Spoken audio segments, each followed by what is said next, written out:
Bien, Cristian, gracias. Estaban acompañando las palabras de nuestro compañero estas imágenes de la Rúa, que son muy conocidas, de las promesas que estaba realizando tras el acuerdo con el Fondo Monetario Internacional. Todo aquello que terminó su gobierno de una manera muy triste para el propio de la Rúa, para su carrera, el viaje en helicóptero. Hay cosas que son recordadas en forma inevitable. Las muertes del 19 y 20 de diciembre, el colmo del neoliberalismo, ese mismo que ahora está en las calles para reprimir, pero que en aquella etapa llegó a límites que todavía se recuerdan con enorme dolor. 39 muertos hubo en aquellos días de diciembre del 2001. Allí estaba él anunciando el acuerdo que había realizado con el Fondo Monetario Internacional y la idea de que ahora sí.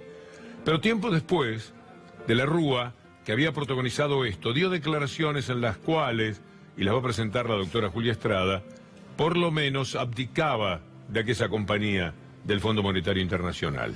Así es, Víctor Hugo. Más temprano rescatamos un archivo. Quiero agradecer a Javier Alianelli, Juanma Delgado y a Lauti, que ayudó en la edición, en donde de la Rúa en el 2014 habla sobre el Fondo Monetario Internacional. Y la verdad es que es interesante volver a ver lo que él dijo, su propia palabra respecto del FMI y respecto de lo que fue posteriormente la ruptura con el Fondo Monetario por parte del gobierno de Kirchner. Vale la pena, especialmente Julia, que presten atención a este material, porque es un poco lo que sucede ahora, lo que a él le pasó, solo que a él fue a una situación en extremis, esa que puede llegar a vivir cualquier gobierno después de abrazarse al Fondo Monetario Internacional. Verán también una mención curiosa para esta época a Néstor Kirchner. Todo esto tiene el material del que se acordó Julia y que nuestro equipo de producción, como siempre, al pie del cañón, ha conseguido.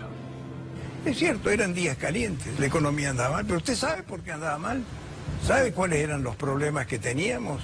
A ver, ¿de dónde se levantó una voz, tanto de mi partido como del justicialismo, denunciando la actitud del Fondo Monetario? Todo venía porque me dejaron solo en la pelea contra el Fondo Monetario Internacional, que era la expresión peor del capitalismo retrógrado, en la forma que actuaron con los personajes. Le da la razón a los Kirchner que rompieron con el fondo. Sí, además Kirchner señaló en algunas declaraciones que si Estados Unidos hubiera tenido otra actitud, no pasaba lo del 2001. Ellos empezaron a retasearnos los créditos ya concedidos. La gente se ha dado cuenta que el Fondo Monetario nos asfixiaba. El fondo estaban de milagreros. Era la administración Bush republicana. Llegaron ahí Keller, el alemán, que se enojó mucho cuando yo anulé el contrato de Siemens, y una señora Ann Kruger, una fundamentalista ortodoxa, que aplicaba la teoría del riesgo moral, que significa que cada país se arregle como pueda y responda por lo que causó. Entonces, querían dar el ejemplo de rigor, de aplicar esa teoría del riesgo moral. Y tenían dos casos, Turquía y Argentina. Y el bolillero salió para acá. Turquía no, porque es una base norteamericana, y entonces querían mostrar rigor contra nosotros. Pero el Fondo Monetario, que me negó 1.200 millones de pesos de la segunda cuota, que provocó el inicio de la crisis, el corralito y todo eso, después ese mismo fondo le ofrece 300.000 millones a Grecia. Claro, porque en algún momento se termina la generosidad entre comillas, porque pasa a no ser negocio.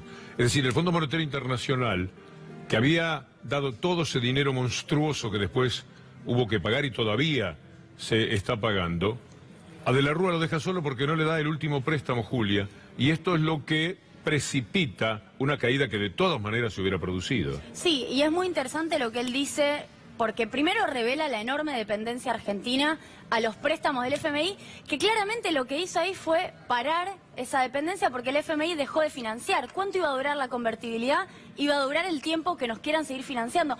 ¿Cuánto dura esta situación actual? El tiempo que nos quieran seguir financiando. Es lo mismo. Es interesante cómo habla de Ann Kruger, es interesante cómo habla de Kohler. Kohler era el director gerente, Ann Kruger interina, después será directora gerente, como gente absolutamente ortodoxa que en algún punto no entendía lo que estaba pasando en Argentina. Me parece realmente importante ese testimonio. Y él en algún punto atrapado en una situación de la cual desde ya hay que decir el radicalismo o la alianza no quiso hacerse cargo. Yo repasaba las campañas de 1999, en donde Duhalde fue candidato a presidente, un poco le tocaba a él adentro del peronismo, ya había lanzado su campaña del 95 cuando Menem había sido reelecto, y la de la alianza. La convertibilidad no era cuestionada. Nadie cuestionaba la convertibilidad. ¿Por qué? Porque se consideraba casi un piso de derechos. ¿Por qué? Porque había logrado estabilizar la inflación, el 1 a 1 se sabía que era medio ficticio, pero bueno, sostengámoslo hasta que dure, y hubo una campaña muy vinculada en el caso de Duhalde a la situación social, a la pobreza, y en el caso de la alianza en relación a la corrupción. Nadie dijo que eso podía llegar a estallar. Entonces a mí me parece que incluso todo el sistema político allá por 1999 se estaba encontrando con el final de la convertibilidad ahí nomás y no lo quisieron reconocer. La campaña que hizo de la Rúa, la que hizo toda su gente, tenía que ver con decirle al país que no iban a ir contra la convertibilidad. Convertibilidad, sí.